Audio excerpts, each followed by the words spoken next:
Good morning student, সকলকে GSP শিক্ষায়তনে স্বাগত। আমরা আপকামিং ডব্লিউপি এক্সামকে মাথায় রেখে জিকে সিরিজ চালু করেছি। আজকের ক্লাসে আমরা বাছাই করা গুরুত্বপূর্ণ 40টি এমসিকিউ দেখে নেব। চ্যানেলে নতুন হলে চ্যানেলটিকে সাবস্ক্রাইব করে দিও আর পাশের বেল আইকনটি অন করে রেখো। চলো ক্লাসটি শুরু করি। তোমরা নিজেদের মতন করে উত্তর করে দেখো তোমাদের কতগুলো সঠিক উত্তর হচ্ছে।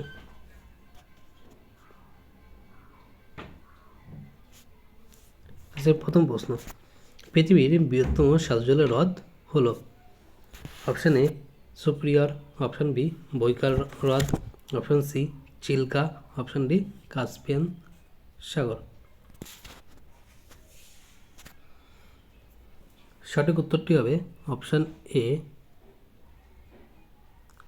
সুপিরিয়র।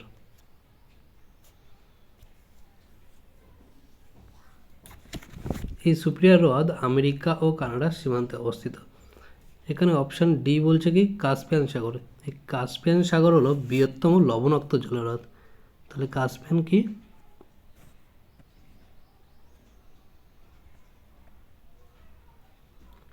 বৃহত্তম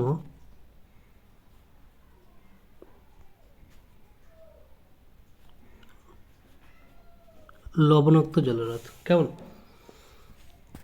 আর বৈকাল কি হলো? বৈকাল হবে গভীরতম হ্রদ।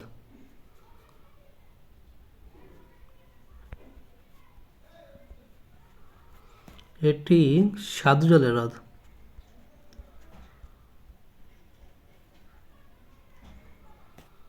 কেমন? তাহলে পৃথিবীর বৃহত্তম স্বাদু জলের হ্রদ হলো সুপিরিয়র হ্রদ, আর বৈকাল হচ্ছে গভীরতম হ্রদ, আর কাস্পিয়ান হলো বৃহত্তম কিন্তু এটা লবণাক্ত জলের হ্রদ। কেমন? পরের প্রশ্ন 2, কোন ভারতীয় সর্বপ্রথম ফর্মুলা 1 গাড়ি চালান? Option A Paramjit Singh, option B Sebastian Vettel, option C Narain Karthikeyan, option D কোনোটিই নয়। দুদাগে সঠিক উত্তরটি হবে অপশান সি নারায়ণ কার্তিকেয়ান। পরের প্রশ্ন 3, শাইলক চরিত্রটি কার সৃষ্টি? Option A P B. Shelley, option B John Milton, option C Shakespeare, option D Byron. 3 দাগের সঠিক উত্তরটি হয়ে যাবে অপশান সি শেক্সপিয়ার। এই চরিত্রটি যে নাটকের ছিল তার নাম হচ্ছে দ্য মার্চেন্ট অফ ভেনিস। তার নাটকের নাম কি? The Merchant of Venice.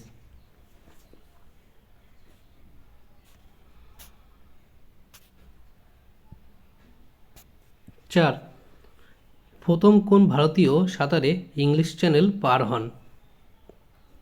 Option A Arati Shah, option B Brajen Das, option C Abhijit Roy, option D Mihir Sen. 4 দাগে সঠিক উত্তরটি হয়ে যাবে অপশান ডি মিহির সেন। মিহির সেন প্রথম ভারতীয় যিনি ইংলিশ চ্যানেল পার করেছিলেন 1958 সালের 7ই সেপ্টেম্বর। কেমন? পরের প্রশ্ন 5, কোন মুঘল সম্রাট জিন্দাপীর নামে পরিচিত ছিলেন? Option A Akbar, option B Shahjahan, option C Jahangir, option D Aurangzeb. তাহলে বলছে কি কে জিন্দাপীর নামে পরিচিত ছিলেন? 5 দাগের সঠিক উত্তরটি হয়ে যাবে অপশান ডি ঔরঙ্গজেব। কেমন? পরের প্রশ্ন 6, অলিম্পিকে পদকজয়ী ভারতীয় প্রথম মহিলা কে ছিলেন? Option A Saina Nehwal, option B Karnam Malleswari, option C Sania Mirza, option D PT Usha. তাহলে 6 দাগের সঠিক উত্তরটি হয়ে যাবে অপশান বি কর্ণম মালেশ্বরী। এখানে একটু বলে রাখি, এই কর্ণম মালেশ্বরী প্রথম অলিম্পিকে পদক পায়, তিনি কোন পদকটি পেয়েছিলেন? তিনি পেয়েছিলেন ব্রোঞ্জ।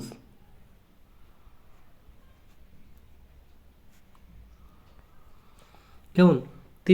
তিনি কোন খেলাটি খেলতেন?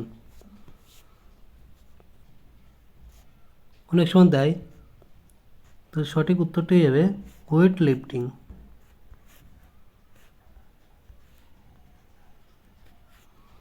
কেমন? 2000 সালের সিডনি অলিম্পিকে, বলতেই পারে যে কোন অলিম্পিকে, তাহলে উত্তরে যাবে সিডনি অলিম্পিক। কেমন? তাহলে অলিম্পিকে প্রথম পদকজয়ী ভারতীয় মহিলা যে কর্ণম মালেশ্বরী, তিনি কোন পদক পেয়েছিলেন? ব্রোঞ্জ পেয়েছিলেন। তিনি ওয়েট লিফটিং খেলতেন, মানে বাংলায় ভারোত্তোলন। তিনি 2000 সালে সিডনি অলিম্পিকে তিনি এই ব্রোঞ্জ পদকটি পেয়েছিলেন। 7. কালিদাস রচিত গ্রন্থের নাম কি? Option A Kadambari, option B Harshacharita, option C Gitagovinda, option D Raghuvamsha. তাহলে 7 দাগে সঠিক উত্তরটি হয়ে যাবে অপশান ডি রঘুবংশম। আচ্ছা, কালিদাসের আর কি কি তিনি রচনা করেছেন? তার বিখ্যাত রচনা হচ্ছে অভিজ্ঞান শকুন্তলা।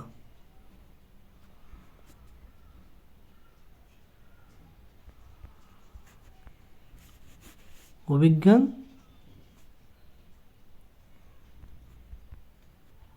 শকুন্তলা। কেমন? এখানে বলছে কি কাদম্বরী হর্ষচরিত, এই দুটো রচনা কে করেছেন? এই দুটো রচনা করেছেন বাণভট্ট। কেমন? আর গীতগোবিন্দ হবে জয়দেব।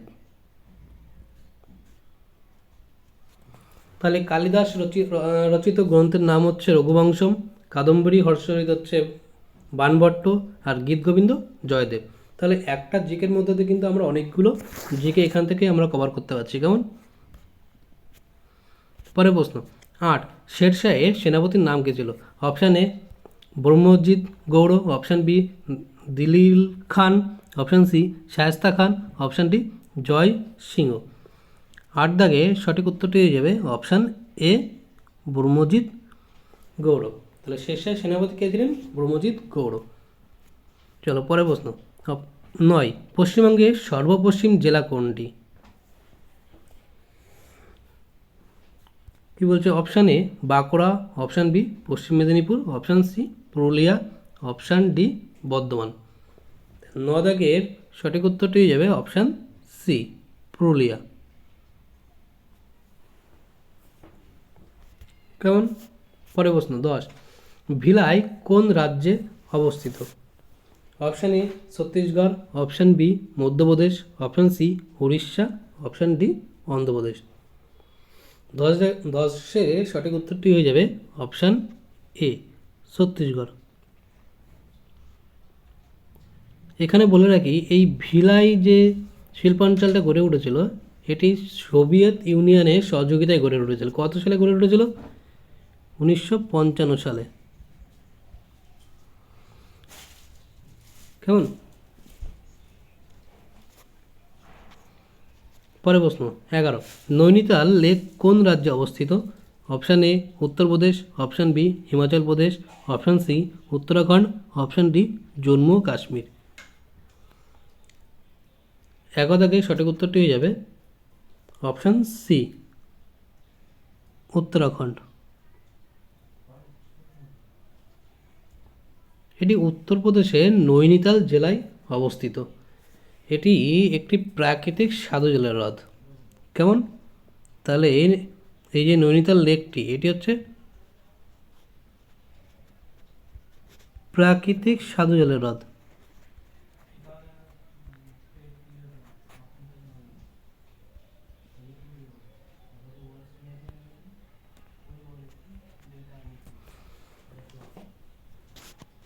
পরের প্রশ্ন, সুভাষচন্দ্র বসু অন্তর্ধান হয়েছিলেন কোন বছর? Option A 1939, option B 1940, option C 1941, option D 1942। 12 দাগের সঠিক উত্তরটি হয়ে যাবে অপশান সি 1941। 1941 সালের 17ই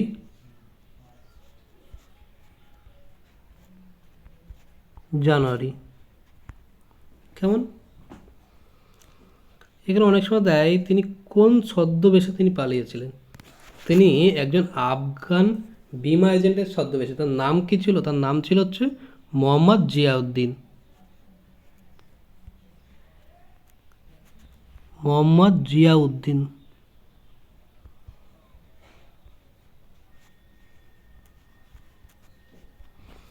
তাহলে সুভাষচন্দ্র বসু 1941 সালের 17ই জানুয়ারি তিনি তার বাড়ি থেকে পালিয়ে যান। তিনি মোহাম্মদ জিয়াউদ্দিন নামে এক আফগান বিমা এজেন্টের ছদ্মবেশে তিনি দেশ ত্যাগ করেন। পরের প্রশ্ন 13, ভারতের নেপোলিয়ান কাকে বলা হয়? Option A Ashoka, option B Kanishka, option C Samudragupta, option D দ্বিতীয় চন্দ্রগুপ্ত। 13 থেকে সঠিক উত্তরটি হয়ে যাবে অপশান সি সমুদ্রগুপ্ত। এই সমুদ্রগুপ্তকে ভারতের নেপোলিয়ান বলেছিলেন ঐতিহাসিক স্মিথ। কে বলেছিলেন? স্মিথ বলেছিলেন।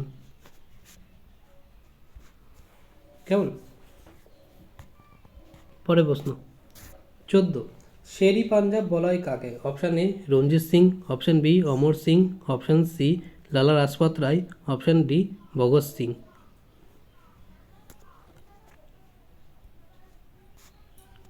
14 সঠিক উত্তরটি হয়ে যাবে অপশান এ রঞ্জিত সিং। এখানে আর একজন আছে লালা রাজপথ রায়, তাকে কি বলা হতো? তাকে বলা হতো পাঞ্জাব কেশরী।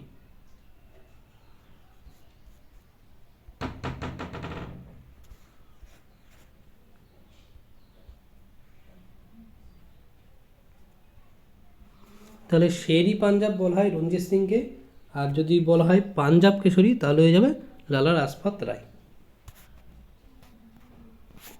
15, ভারতের শেষ ভাইসরয় কে ছিলেন? Option A Lord Mountbatten, option B Lord Wavell, option C Lord Minto, option D doctor Rajendra Prasad. 15 থেকে সঠিক উত্তরটি হয়ে যাবে অপশান এ লর্ড মাউন্টব্যাটেন। তাহলে প্রথম ভাইসরয় কে ছিলেন?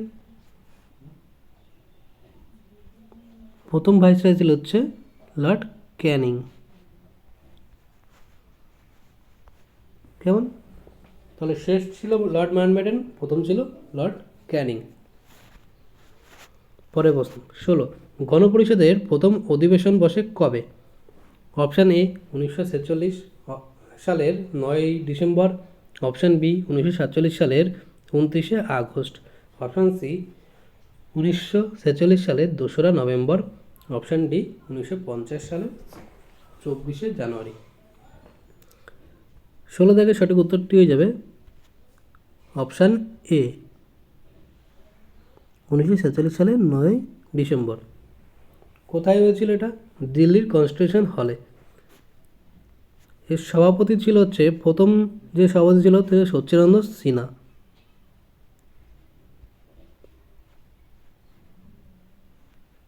সচ্চিদানন্দ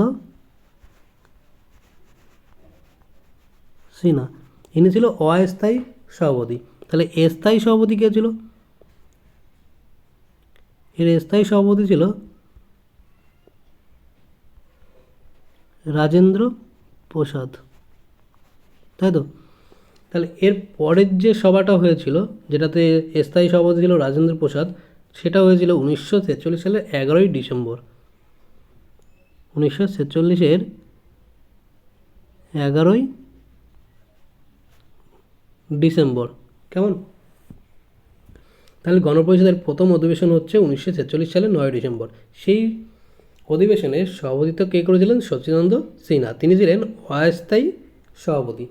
আর এর পরবর্তী যে অধিবেশন বসে সেটা হয়েছিল 1946 সালের 11 ডিসেম্বর। তার সভাপতিত্ব করেছিলেন রাজেন্দ্র প্রসাদ, তিনি স্থায়ী সভাপতি ছিলেন। কোশ্চেনটা খুব গুরুত্বপূর্ণ একটি প্রশ্ন, বিভিন্ন পরীক্ষায় এসছে। পরের প্রশ্ন 17, পশ্চিমবঙ্গের বৃহত্তম মেলা কোনটা? Option A Gangasagar, option B Poush Mela, option C রাসের মেলা, অপশান ডি বিধাননগরের হস্তমেলা। 17 সঠিক উত্তরটি হয়ে যাবে অপশান এ গঙ্গাসাগর মেলা। এই মেলাটি কোথায় হয়? মেলাটি দক্ষিণ 24 পরগনার সাগরদ্বীপে হয়। কেমন? দক্ষিণ 24 পরগনা সাগরদ্বীপে হয়। মকর সংক্রান্তিতে হয়, মূলত জানুয়ারি মাসের দিকে হয়। কেমন? জানুয়ারি মাসে এই মেলাটি অনুষ্ঠিত হয় মকর সংক্রান্তিতে।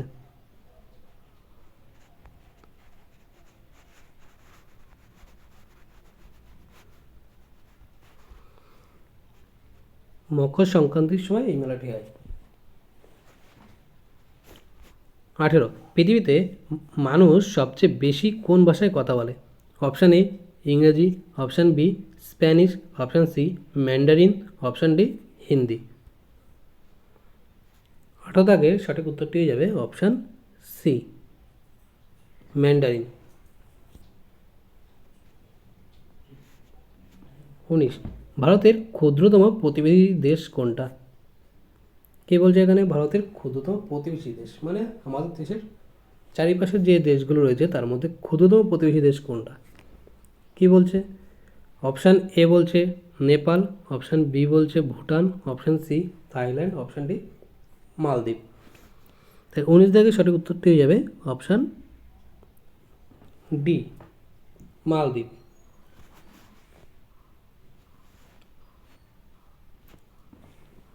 পরের প্রশ্ন, মুখ্যমন্ত্রীকে নিয়োগ করেন কে? এটা খুব একটি ভালো প্রশ্ন। কি বলছে?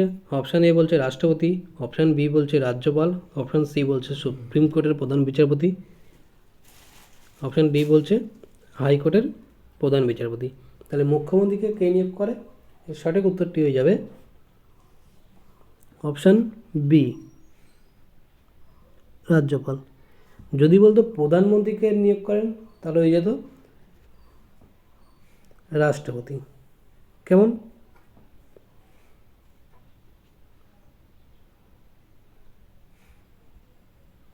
তাহলে পিএমকে নিয়োগ করে রাষ্ট্রপতি আর আমাদের মুখ্যমন্ত্রীকে নিয়োগ করে হচ্ছে রাজ্যপাল।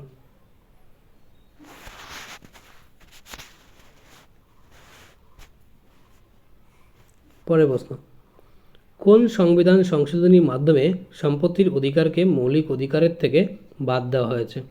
অপশান এ 42তম, অপশান বি 44তম, অপশান সি 48তম, অপশান ডি 54তম। 21 দাগের সঠিক উত্তরটি হয়ে যাবে অপশান বি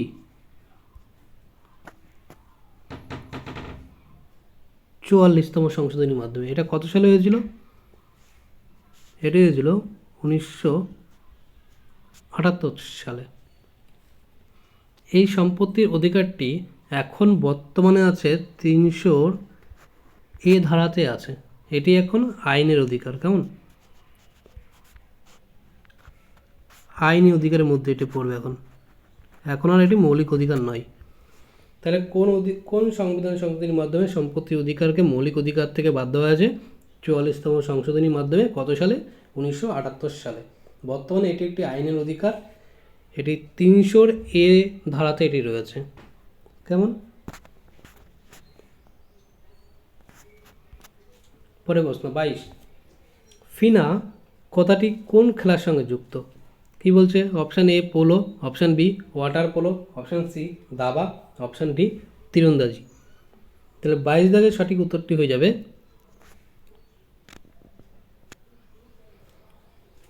অপশান বি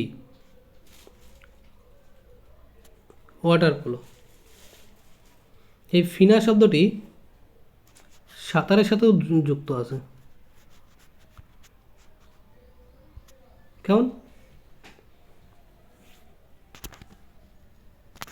পরের প্রশ্ন 23, আন্তর্জাতিক আদালতের সদর দপ্তর কোথায়?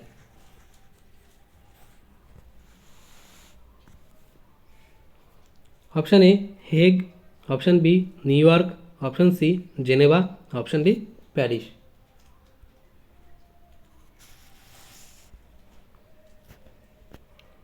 তেইশের সঠিক উত্তরটি হয়ে যাবে অপশান এ হেগ। এটি কোথায় অবস্থিত? হেগ হচ্ছে নেদারল্যান্ডসে অবস্থিত।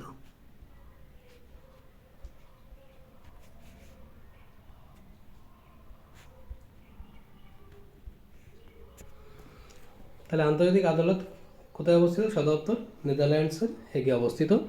এটি কত সালে প্রতিষ্ঠিত হয়? 1945 সালে প্রতিষ্ঠিত হয়, আর কার্যকর হয় হচ্ছে 1946 সালে।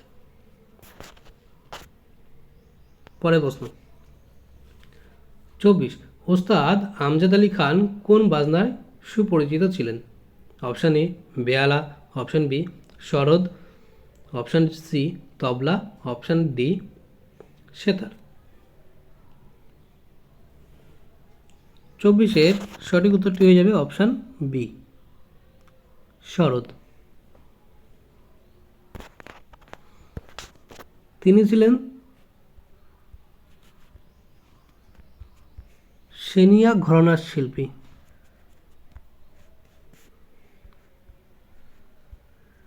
কেমন? তাহলে ওস্তাদ আমজাদ আলী খান সরোদ বাজাতেন, তিনি সেনিয়া ঘরানার একজন শিল্পী ছিলেন। পরের প্রশ্ন, অধীনতামূলক মৃত্যুদণ্ড নীতি কে প্রবর্তন করেন? Option A Dalhousie, option B Wellesley, option C Ripon, option D Minto. 25 থেকে সঠিক উত্তরটি হয়ে যাবে অপশান বি লর্ড ওয়েলেসলি। এই অধীনতামূলক মৃত্যুদণ্ড লর্ড ওয়েলেসলি 1998 সালে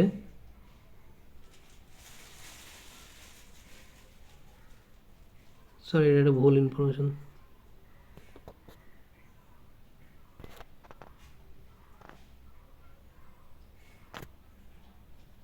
পরে প্রশ্ন, আগের প্রশ্ন কী ছিল? অধীনতামূলক মৃত্যুদণ্ড নীতি কে প্রবর্তন করেন? এর সঠিক উত্তরটি হয়ে যাবে অপশান বি লর্ড ওয়েলেসলি। পরের প্রশ্ন 26, সত্যবিলোপ নীতি কে প্রবর্তন করেন? Option A Dalhousie, option B Wellesley, option C Ripon, option D Minto. 26-এর সঠিক উত্তরটি হয়ে যাবে অপশান এ ডালহৌসি। এই ডালহৌসি আবার রেলপথের জনক ছিলেন। কেমন? তিনি রেলপথেরও জনক ছিলেন।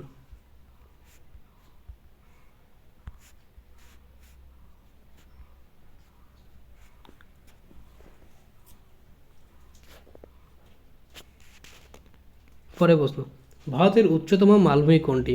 Option A Tibet, option B Pamir, option C Ladakh, option D Pir Panjal. 27-এর সঠিক উত্তরটি হয়ে যাবে অপশান সি লাদাখ। পরের প্রশ্ন 28, বর্তমানে কয়টি মৌলিক কর্তব্য সংবিধানে আছে?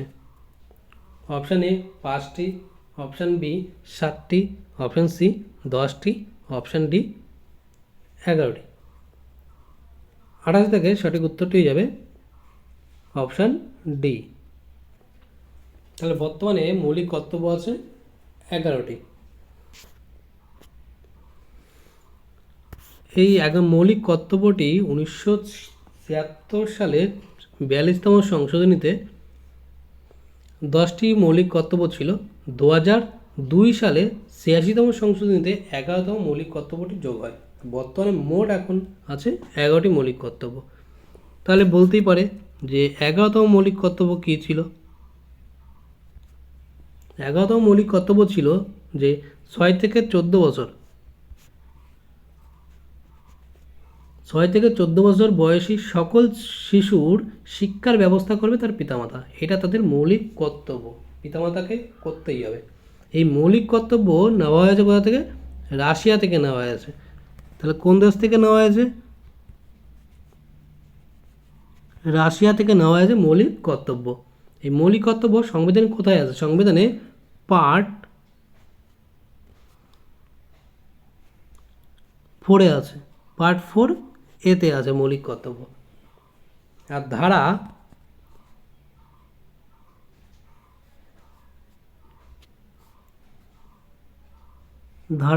51-এতে আছে।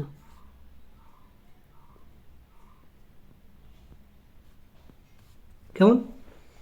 তাহলে বর্তমানে মৌলিক কর্তব্য আছে 11টি, আর সর্বশেষ মৌলিক কর্তব্য হচ্ছে 11তম মৌলিক কর্তব্য, যেটা ছিল 6 থেকে 14 বছর বয়সী শিশুদেরকে শিক্ষার ব্যবস্থা করবে তার পিতামাতা। এই মৌলিক কর্তব্য নেওয়া হয়েছে রাশিয়া থেকে।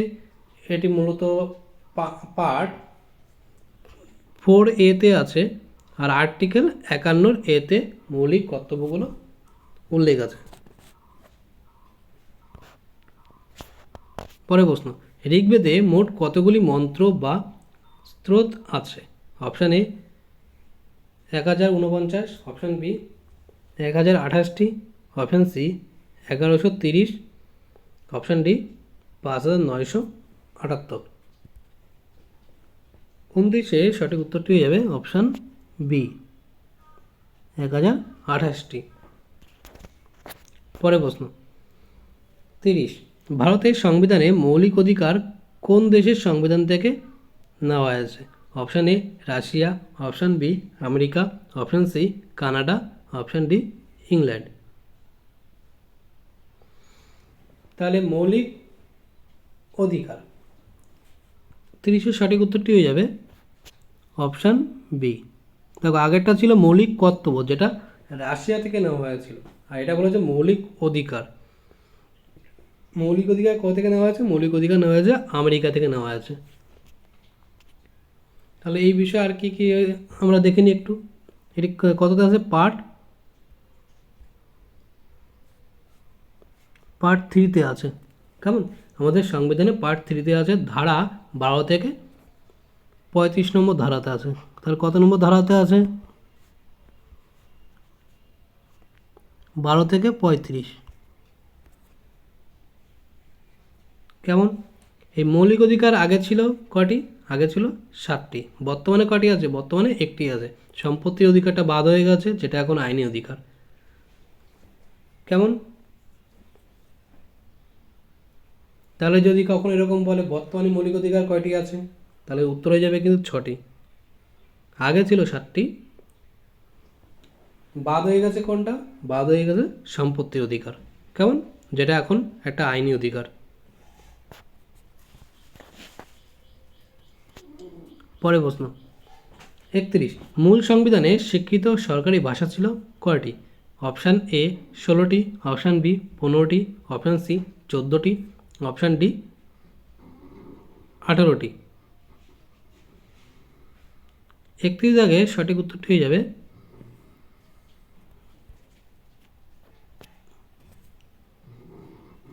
Option C 14টি। বর্তমানে মূল সংবিধানে এখন সরকারি ভাষা রয়েছে 22টি। কেমন? তাহলে মূল সংবিধানে ছিল 14টি, বর্তমানে এখন 22টি সরকারি ভাষা রয়েছে। এই প্রশ্নের জন্য এইটুকু ইনফরমেশন যথেষ্ট। পরে প্রশ্ন 32, চোখের কোন অংশে রঞ্জক থাকার জন্য চোখের রং কালো, বাদামি বা নীল হয়? Option A pupil, option B iris, option C cornea, option D retina. 32-এর সঠিক উত্তরটি হয়ে যাবে অপশান বি আইরিস। মূলত মেলানিন থাকে, এই মেলানিনটা কম বেশির জন্য চোখের রঙটা কালো বা বাদামি, এগুলো রঙের পরিবর্তন হয়। কেমন? তাহলে কিসের জন্য হয়? মেলানিনের জন্য হয়।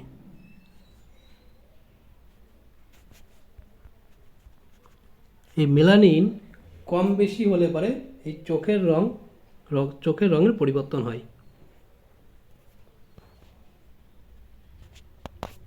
33, ঝালাইয়ের কাজে ব্যবহৃত উত্তপ্ত শিখা প্রস্তুতিতে কোন গ্যাস ব্যবহৃত হয়?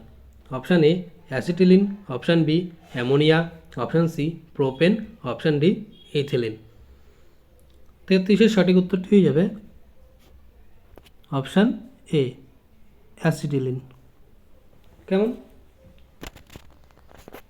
পরে প্রশ্ন 34, মানবদেহে ক্রোমোজোমের সংখ্যা কত? এটা খুব ভালো একটি প্রশ্ন। বলছে মানবদেহের ক্রোমোজোমের সংখ্যা কত? অপশান এ বলছে 44টি, অপশান বি বলছে 48টি, অপশান সি বলছে 46টি, অপশান ডি বলছে 23টি। তাহলে 34 দাগের সঠিক উত্তরটি হয়ে যাবে অপশান সি 46টি, মানে 23 জোড়া। কেমন? অনেক সময় প্রশ্ন কিন্তু জোড়া হিসাবেও থাকে। তাহলে এটা এই কোশ্চেনটি দেখার সময় খুব ভালো করে দেখতে হয় যে সংখ্যাই বলেছে না জোড়াই বলেছে। তো মানবদেহের ক্রোমোজোমের সংখ্যা কতগুলো আছে? 46টি। পরের প্রশ্ন 35, সিলিকন ভ্যালি নামে পরিচিত কি?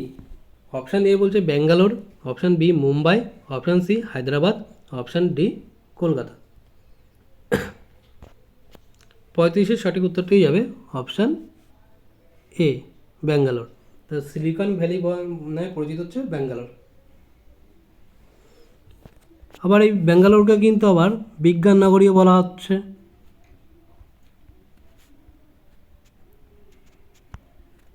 কেমন? কলকাতাকে কি বলা হয়? কলকাতাকে বলা হয় সিটি অফ জয় বলা হয়।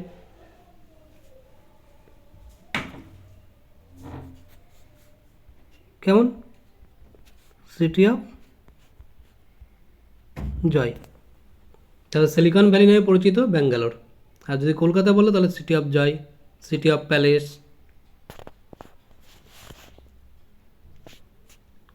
পরের প্রশ্ন 36, কোন ভিটামিন টোকোফেরল নামে পরিচিত? প্রশ্নটি খুব ভালো একটি প্রশ্ন। কি বলছে? কোন ভিটামিন টোকোফেরল নামে পরিচিত?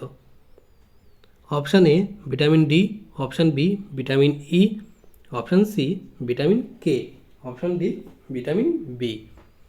36-এর সঠিক উত্তরটি হয়ে যাবে option B vitamin E. Vitamin E কে টোকোফেরল বলা হয়। পরের প্রশ্ন, বিশ্ব পরিবেশ দিবস কবে? অপশান এ 8ই মার্চ, অপশান বি 5ই জুন, অপশান সি 5ই জুলাই, অপশান ডি 12ই ডিসেম্বর। এটি তো মোটামুটি সবাই তোমরা জানো, বিশ্ব পরিবেশ দিবস 5ই জুনকে বলা। তাহলে সঠিক উত্তরটি হয়ে যাবে 5ই জুন।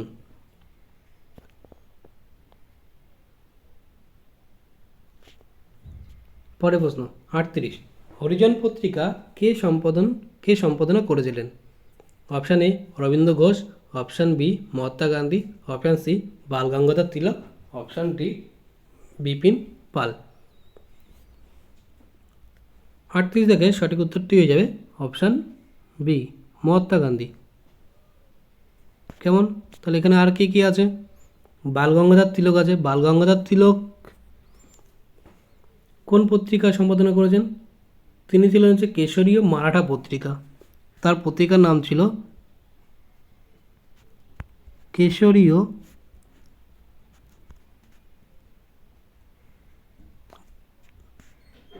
মারাঠা। কেমন?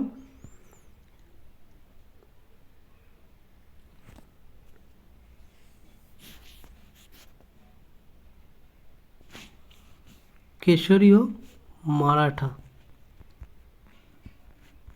তাহলে হরিজন পত্রিকা সম্পাদনা করেছেন মহাত্মা গান্ধী, আর বাল গঙ্গাধর তিলক যদি বলে সেক্ষেত্রে হয়ে যাবে কেশরীয় মারাঠা। পরের প্রশ্ন 39, গণদেবতা গ্রন্থটির রচয়িতা কে? Option A Rabindranath Tagore, option B Tarashankar Bandyopadhyay, option C Bankimchandra Chattopadhyay, option D Bibhutibhushan Bandyopadhyay. 39-এ সঠিক উত্তরটি হয়ে যাবে অপশান বি, তারাশঙ্কর বন্দ্যোপাধ্যায়। তাহলে গণদেবতা গ্রন্থটির রচয়িতাকে, সঠিক উত্তরটি হয়ে যাবে তারাশঙ্কর বন্দ্যোপাধ্যায়। এই তারাশঙ্কর বন্দ্যোপাধ্যায় 1971 সালে জ্ঞানপীঠ পুরস্কার পেয়েছিলেন। তাহলে 1971 সালে তিনি কী পুরস্কার পেয়েছেন? জ্ঞানপীঠ।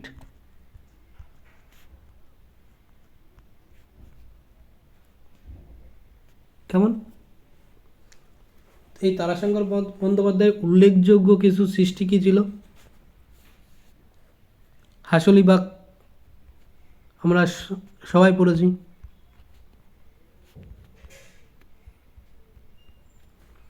হাসলিবাগ ছিল, তারপরে আরোগ্য নিকেতন ছিল,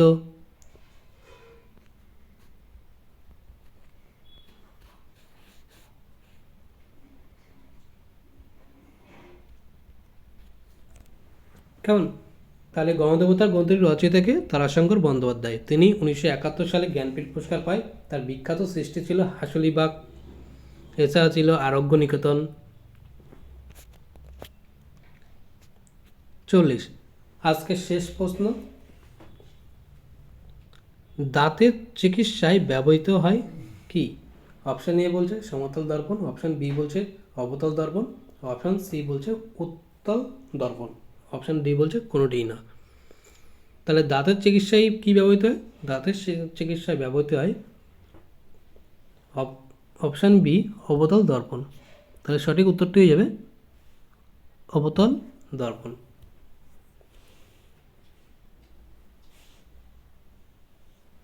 তাহলে এই ছিল আজকের 40টি গুরুত্বপূর্ণ প্রশ্ন। আজকের ভিডিওটি যদি তোমাদের ভালো লেগে থাকে তাহলে চ্যানেলটিকে সাবস্ক্রাইব করে দিও, তোমাদের বন্ধুদের মধ্যেও শেয়ার করে দিও। তোমাদের একটা লাইক বা কমেন্ট আমাকে পরবর্তী ভিডিও বানাতে আরও বেশি উৎসাহিত করবে। তাই তোমরা যদি তোমাদের ভিডিওটি ভালো লেগে থাকে অবশ্যই করে বন্ধুদের মধ্যে শেয়ার করে দিও। যদি তোমাদের ভিডিওটি ভালো লাগে তাহলে কমেন্টে জানাতে পারো, যদি কোথাও ভুল হয় সেটিও জানাতে পারো। কেমন? তাহলে দেখা হচ্ছে পরবর্তী ভিডিওতে।